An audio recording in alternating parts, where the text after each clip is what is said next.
Bonjour à tous, on se retrouve sur ma chaîne Feeling Unboxing pour l'ouverture de l'iPhone 14 Pro.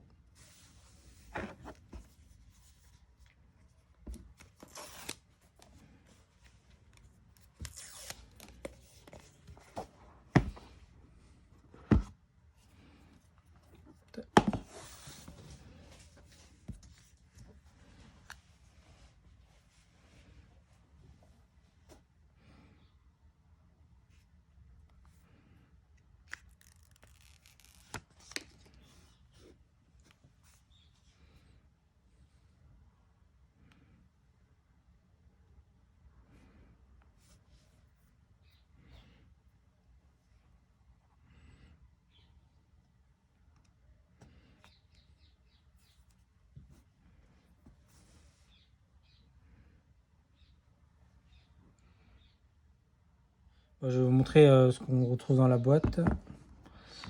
Alors on a le câble de charge, donc c'est du USB-C vers Lightning. Hop. On n'a plus le chargeur maintenant, on n'a que le câble de recharge. On a le pin sur les iPhones européens, donc c'est qu'en Amérique qu'on n'a plus de carte SIM. En France on a toujours la carte SIM. La documentation, toujours le sticker. C'est classique, hein. Rien de particulier, rien d'autre dans la boîte. Donc au niveau de l'iPhone, voilà, on retrouve la fameuse nouvelle encoche, la Dynamic Island. Donc je vais faire un paramétrage rapide pour vous montrer un premier setting de l'iPhone. Alors faut savoir que moi avant cet iPhone j'avais donc un iPhone X. Donc là je peux vous dire que je vois quand même une grosse différence avec l'iPhone X, que ce soit au niveau du poids du téléphone, de l'écran. L'écran est beaucoup plus net pour moi.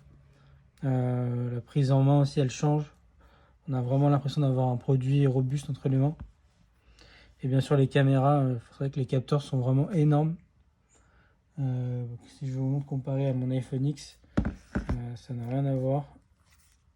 Alors, je pense que vous savez déjà à quoi ça ressemble, mais c'est vrai que là pour moi la différence est assez énorme. Même au niveau de la taille, en fait, j'étais surpris par la taille de l'écran. La différence de taille, on s'aperçoit que l'iPhone est plus grand, légèrement plus grand, l'écran est légèrement plus grand. Et ça fait une différence sur la prise en main, même par rapport au bord. Donc je vais continuer la configuration, je vais le configurer comme un nouvel iPhone. Alors, juste me connecter au Wi-Fi.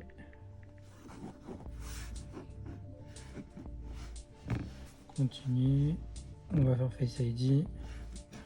Alors je vais le faire, démarrer.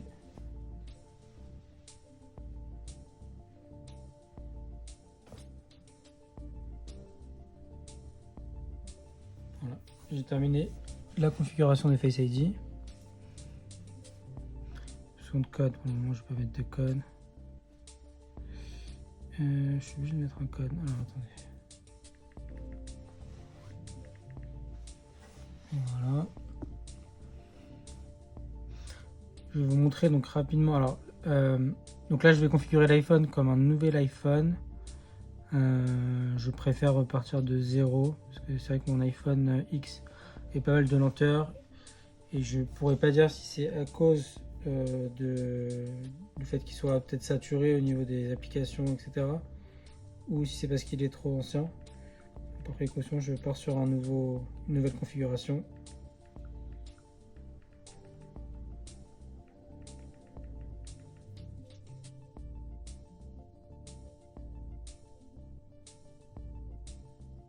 Alors, je vais vous montrer maintenant l'encoche Dynamic Island pour vous montrer à quoi ça ressemble. Ça remonte directement en haut. Ah, c'est bien fait, hein. C'est vraiment fluide. C'est vraiment naturel en fait, on a l'impression. Donc l'encoche est vraiment bien intégrée à l'OS. C'est assez impressionnant en fait. Et je pense que je vais très vite m'y faire. Et ça va devenir pour moi un indispensable sur mon téléphone. Bon, c'est tout pour moi, c'était juste une rapide présentation, un déballage et voilà, vous montrer quelques fonctionnalités. Je refais